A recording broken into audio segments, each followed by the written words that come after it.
Sehingga prinsipnya adalah belajar membaca, bukan menghafal materi. Targetnya adalah anak-anak hafal jilid 1, bukan. Anak-anak lancar jilid, bukan hafal jilid. Oleh karena itu, karena hal semacam ini sangat menentukan pada prinsip kita mengajar. Bagaimana untuk menghindari anak itu biar tidak hafal? Karena memang seringkali kita temukan anak kecil itu hafal ayat kursi, tapi ketika kita sodorkan tulisan ayat kursi, mereka tidak bisa membaca. Nah, ini yang tidak kita inginkan.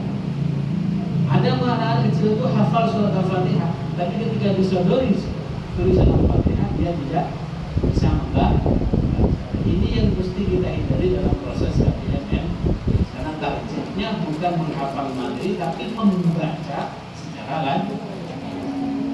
Menurut MGS artinya adalah membaca tanpa berpikir. Artinya muta'alim bisa membaca setiap kali ada petunjuk menyentuh kalimat. Kita masuk pada contoh, coba dibaca nak.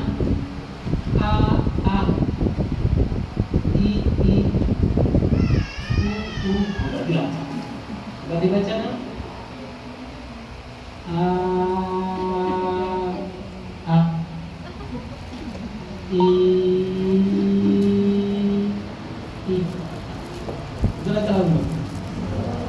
lancar itu artinya membaca sudah sesuai dengan ketentuan. Hati-hati dalam menentukan lancar atau tidak. Ada muta'alim itu lancar tapi dipotong-potong. Lancar di MTS itu pertama harokatnya benar, panjang pendeknya benar. Yang kedua, baca itu tidak dipotong-potong. Kalau dipotong-potong misalnya ada muta'alim baca Al-Fatihah, Bismillahirrahmanirrahim, Alhamdulillahirabbil alamin, itu lancar betul. Nah, karena baca itu sama dengan orang bicara. Orang bicara potong-potong belum lancar. Kamu sudah makan? Kamu makan di mana? Itu kan berarti tidak lancar. Jadi kalau masih dipotong-potong itu masih belum lancar. Karena beda baca Quran dengan baca kitab-kitab lain, lancarnya tidak sama. Berikutnya adalah kelancaran membaca menjadi acuan bagi muta'alim agar bisa pindah pada halaman selanjutnya. Oleh karena itu tidak diperkenankan menaikkan muta'alim dari halaman satu ke halaman berikutnya atas dasar selain lancar, apalagi menaikkannya atas dasar istiqomah. Aneh. Kalian sudah 1 bulan jadi 1 tahun ke lapor kepada TBK, Pak, yang menekan dananya ke lapor sisi apa nyaman, syukron nyaman. Lahir ada apa? Ada. Ini kan bahasa. Itu tidak boleh. Kenapa? Karena akan menjadi beban bagi mu'alim jilid berikut. Yang pastinya dia harus selesai dulu di jilid 1, karena belum lancar. Naik jilid 2, beban jilid 1 double ke jilid. Oleh karena itu tidak boleh menaikkan mu'alim atas dasar selain lancar. Lanjut berikutnya di poin kelima, akselerasikan kemampuan muta'alim. Percepat kemampuan muta'alim pada penguasaan materi. Yang pertama adalah yang mesti kita lakukan di MTS itu tunjuk contoh bukan huruf. Jadi kalau ada contoh di situ ada 3 huruf, maka nunjuknya 1 kali. Ya, tidak boleh 3. Ada 1 contoh di situ ada 5 huruf, maka nunjuknya tetap 1 kali, tidak boleh 2. Seperti misalnya seperti ini. Ada 8 bata. Cara menunjuknya tetap 1 kali.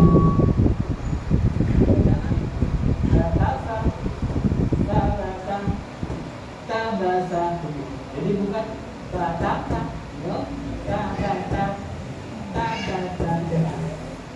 biar apa? Biar muta'alim tidak bergantung kepada alat. Kalau alat betul diajak, maka alat betulnya lambat, maka juga akan lama jalannya. Sehingga tunjuk para contoh bukan memang kadang pertama kadang muta'alim masih belum mengerti. Coba dibaca terus itu. Belum ngerti. Semua. Maka dari situ dia sudah akan mengerti dan terus akan mengerti. Yang berikutnya, tentukan batas-batas pelajaran dalam setiap pertemuan semisal menggunakan halaman. Di MGS setiap jilidnya itu berisikan 40 halaman. setiap halamannya, di setiap jilidnya diisi 40. Kalau misalnya satu hari menyelesaikan satu halaman, maka ilmiahnya bisa selesai 1,5 bulan. Itu sudah lengkap dengan evaluasi. Kalau satu hari menyelesaikan 2 halaman, maka maksimal dia bisa menyelesaikan 1 bulan. Itu pun kalau dihukum dengan seringnya dia membaca atau tapi kadang muta'alim itu ngaji punya jadi gitu. Kalau orang tidak boleh ngaji dan ngaji baik. Ngaji jadi gitu malah terlalu cepat sehingga banyak anak ngaji karena dia sering membaca. Oleh karena itu di sini IPS ada buku prestasi yang tujuannya itu bagian dari media komunikasi antara mu'alim, antara PPK dengan wali murid. Sampai mana muta'alimnya murid anak itu menyelesaikan bacaan, sampai mana dia halaman berapa dia selesaikan setiap jilidnya, komunikasinya melalui prestasi. Berikutnya di poin ke-6, aktif memberikan rangsangan dan motivasi. Anak muta'alim kita itu jangan diajak aja. Sesekali kita beri nanti kasih cerita, apa motivasi dengan cerita tidak. Misalkan motivasinya dengan menggunakan hadiah juga tidak. Siapa yang besok ngajinya tidak ada salahnya sama sekali, maka akan dapat hadiah dari saya. Apa adanya Ustaz? Nah, apa kata besok sudah? Ya sesekali Ustaznya korban beng-beng, digoreng.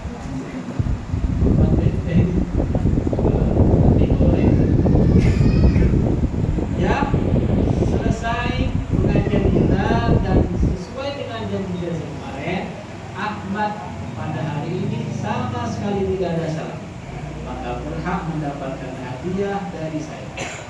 Ini boleh, kurang lebih boleh. Aku kopi duduk dapat makan lebih boleh. Baru boleh. Lebih goreng jadi sama berbeda. Tapi Ustaz beda orang ada saran sengaja. Oh, jadi masalah ya dia, padahal menjual mie goreng. Padahal lemaknya jual mie goreng. Cuma karena yang memberi Ustaz, jadi menjadi pasti. Dengan hadiah mata ini perlu saja hadiah pasti. Ada yang nak ambil. Ini makasih. Jadi kalau bisa jangan dulu, tapi lainnya begitu. Jangankan dikasih materi, dikasih pulang dulu saja senangnya. Siapa yang doanya paling khusyuk dalam ini, dia bisa pulang dulu.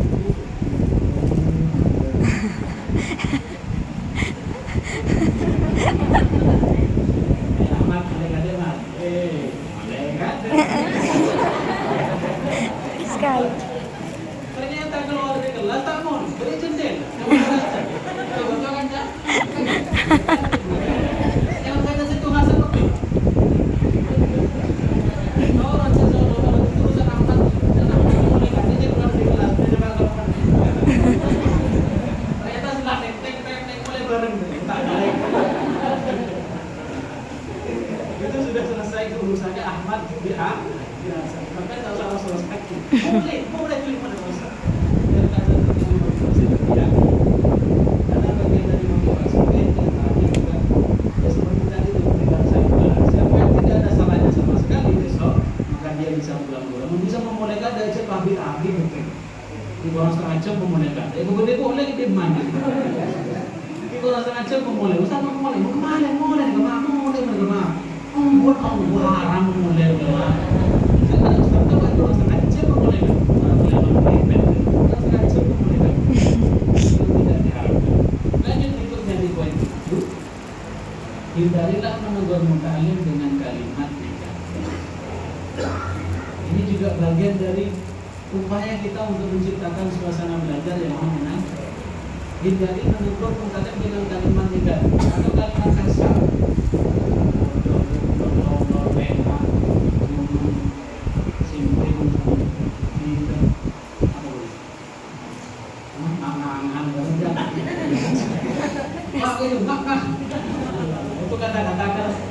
Itu kata-kata yang keras itu sendiri. Jadi jangan mengangan, begini